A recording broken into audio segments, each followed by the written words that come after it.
the 49ers have put Ricky Pearsall on the non-football related injury list. Now, I don't entirely know what that means. I do remember that back in the mandatory minicamp, I think it was, he was wearing a blue non-contact jersey.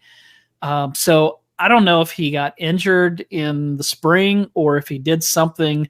I guess if it's a non-football related, then he must have gotten injured away from the practice, I would assume. So I don't know if this was in a workout or a basketball game or he tripped over something at home.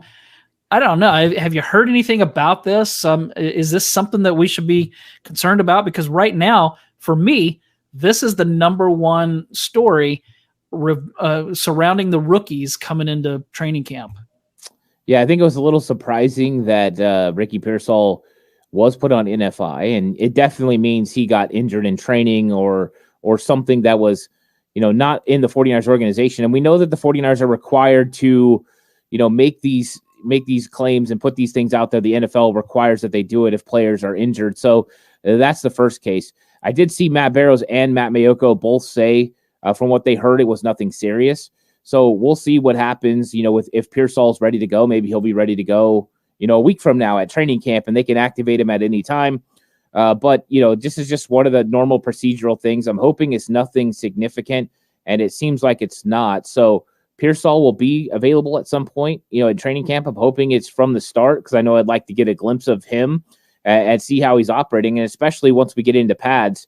But right now, really what he's missing is he's just going to be missing some of the on-field work where they're working on conditioning right now for the rookies and getting them established and ready. So that way, when they get to training camp, they're ready to go and they don't have to worry about anything like that. So that's what he's going to be missing.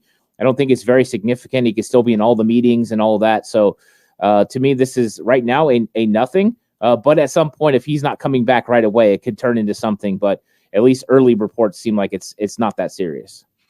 Yeah, if this was Deebo Samuel, I don't think that I'd be sweating it at all because I would just, he has plenty of time to heal up whatever is ailing him. But when it's a rookie wide receiver, I think that we've just seen too many of those, go back to AJ Jenkins. Now, he wasn't any good, but you go back to guys, especially as rookies, when they come in, they get injured, and sometimes it seems like they don't quite ever get back on track. Javon Kinlaw was drafted and he was already injured. He had that knee issue and he never really became what he was expected. Last year, he was pretty healthy and had a good season, but so that's the only thing that I worry about is that a rookie right out of the gate, hopefully, like you said, he's ready to go next week because I'd hate for him to get too far behind. That's going to impact his rookie season. Yeah, and I'll tell you what could be interesting is all the talk this season has been about the end of the wide receiver room. Well, can you imagine this? Brandon Ayuk is holding out, and Ricky Pearsall is not available for practice. And day one of training camp, Danny Gray is taking first-team reps at X receiver. It's not far-fetched at this point. And so that's going to be a little bit interesting. And, it does give opportunities. I know people are saying that, and it does. It gives opportunities to other players to be able to step in and seize the day and maybe go out there and prove that they're capable of making this 49ers 53-man roster.